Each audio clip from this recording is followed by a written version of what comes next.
So the next step is to be able to prove that two triangles are similar. So to figure out if two triangles are similar, remember we said that triangles are similar when their sides are proportional and when their angles are congruent. But like we did with triangle congruence, when we're trying to prove two triangles congruent, we realized that you didn't have to do all of them. So I don't have to show that all 6 sides are in proportion and all the angles are equal. I don't have to do all of that. So one thing that we can take a peek at is to see if these two triangles are similar. And notice that the sides are indeed in proportion, which means that a dilation has occurred, which meant that the angles are the same size. So we're going to say that these triangles are similar by side, side. Hey, have you heard of this before? We'll say that these two triangles are similar by side, side, side. So that's one thing we can do. Similarly, no pun intended, but yeah, in the same kind of vein, we can say that two triangles are similar if they share a side angle side relationship. And again, this is where the sides are proportional. Okay? Yes, if they are congruent triangles are similar to each other, but we would say that the sides here would be proportional. And probably the biggest one, the one that we're going to use most often, is just show the angles are congruent. So for example, if we have a proof like this, where we're given that DE is parallel to BC, and we want to prove triangle ADE similar to triangle ABC, we're going to kind of start in the same way we did before. So maybe we'll start off by writing like DE is parallel to BC. You want to do a flow chart? We might as well. We'll do a flow chart proof. Well, if I know that DE is parallel to BC, I know that angle B is congruent to angle ADE. And I know that to be true by corresponding angles. If two lines are parallel, the corresponding angles are congruent. I can also say, likewise, that angle C is congruent to angle A. That's an ugly looking A. Let me fix that for a sec. Angle AED. And again, that's also true by that corresponding angle conjecture. I know that angle A is congruent to itself, but I also know that if two angles of a triangle are congruent, then the third angles are congruent as well. So I don't need to do all 3 of them. So I'm going to kick back for a minute. Bum, bum, bum, bum, bum, bum, bum, bum, bum. And I'm going to say that the ways to prove triangles congruent are side angle side, side, side, side, and the big one that I like is angle angle. We'll use angle angle almost all the time. There might be a rare occasion here and there where we use side angle side, but we're doing angle angle. So right now I've proven that there's 2 angles of one triangle congruent to 2 angles of another. Well, guess what? Those 2 triangles are congruent. Triangle ADE, they're similar to triangle ABC. ADE is similar to ABC, and our reason is going to be angle angle. So yeah, these proofs are really just the same as before, but I think they're a little easier. And they're easier because you only have to show 2 pairs of angles congruent. You don't have to worry about any sides. It's all angles, and that's it. Let's keep going. I'm given some perpendiculars, but this time I got to prove that NA over NY is equal to NK over NS. All right, that's going to be a little different, but let's keep going and let's get to it. Let's handle that in a minute. So again, how are we going to start? Let's write down our givens. So YS is perpendicular to SN. I know that AK is perpendicular to SN. Okay, that's all given. And remember that perpendicular lines form 90-degree angles. So I'm going to start off, I'm going to say that angle S, the measure of angle S, equals 90 degrees. That's true by the definition of perpendicular. I'll say the same thing here. The measure of angle AKN is 90 by the definition of perpendicular. And now I got two 90-degree angles. They are congruent. So angle S is congruent to angle AKN because all right angles congruent. Okay, so I got my right angles congruent. Can you tell that the triangles that I want to prove similar are the red one here and the green one up there? They share angle N. So I'm going to write angle N is congruent to angle N by shared angle. And therefore, I have two triangles that are similar. So I'm going to write them down. I'm going to write that triangle NYS is similar to triangle, let's see, NYS. We better go NAK. Triangle NAK. And again, that's going to be true by angle. We need some arrows going between these, right? There we go. So the goal is always get triangles similar, because we know that if triangles are similar, their sides are proportional. So that is what I'm showing here. I have similar triangles. I'm asked to prove that the ratio of side NA to NY is the same as NK to NS. Well, that's our definition of similarity. So what I'm going to do is I'm going to say, let's extend this page a little bit. What does it say up there? It's NA to NY. So I'm going to say then that NA to NY is equal to, I think it was NK to NS. Let's just check real quick. Woo! Yep. Okay, and why is this true? This is true because the corresponding sides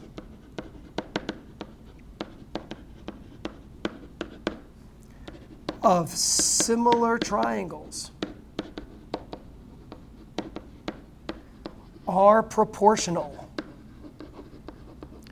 And if you're thinking what I'm thinking, this thing needs an abbreviation. My arm is tired from writing on the board for writing all those words. So we're saying that the corresponding side, side NA corresponds with NY, and it's in proportion to NK to NS. So what if we call this instead, are you ready for it? Are you ready for it? CSSTP, for corresponding sides of similar triangles are proportional. Not to be confused with CPCTC, which says corresponding parts of congruent triangles are congruent. Now it's an ST for similar triangles. All right. Let's keep going. One more maybe. Given a triangle, I got some altitudes. Altitudes AD or BD and AE meet at point F. And I want to prove that AF times what? AF times EF and BF times DF? Holy cow. Okay, let's talk about this for a minute. This is the answer to a multiplication problem. Like, we've multiplied stuff together. So if I multiply AF times EF, what it means is that I've cross-multiplied something. I've multiplied AF times EF. And when I did multiply those together, what I got was that BF was or BF times DF were equal to each other. So what I'm trying to prove is an answer to a cross multiplication. Now, where did that cross multiplication come from? Well, it came from two triangles being similar. So when I look at these two triangles here, I'm thinking, hey, do these make a triangle? Triangle ABF? They do. Does DEF make a triangle? No. So that's not my triangles. Can you see other triangles that contain those parts? What about if I look on the top? How about triangle AFD? And compare that to the bottom, triangle BEF. Those two triangles are probably going to be my similar triangles. So here's my plan of attack. And again, this is the nice thing about these proofs. when you do these proofs, you're going to prove triangles similar by angle. And then you're going to do a proportion, and the proportion is always by CSSTP. And the proportion can lead to a product. So let's talk about that product in a minute. Let's get our proof going. Okay, I got some altitudes. I know altitudes make right angles, so I'm going to do some things here. Okay, maybe we'll do a paragraph this time. So I'm given that BD and AE are altitudes. So by the definition of an altitude, remember an altitude is a segment that goes from a vertex and makes a right angle. So I'm going to say that angle BEF and angle ADF are right angles.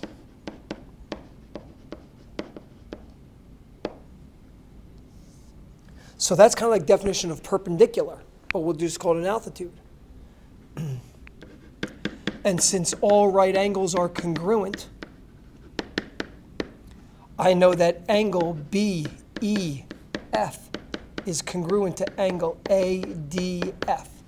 So there's one pair of angles that are congruent. Let me extend my page a little bit. So in these triangles, do I have another pair of congruent angles besides the right angle down there and the right angle up there? How about this? It's kind of like an ugly looking bow tie. So by those vertical angles, they're congruent. So I'm going to write vertical angles are congruent. So let's lower this a little bit. Angle BFE is congruent to angle AFD. I got my two pairs of angles congruent. So we'll say by AA, triangle BEF, not congruent, similar to triangle ADF. Cool. So what's next? Let's go from here.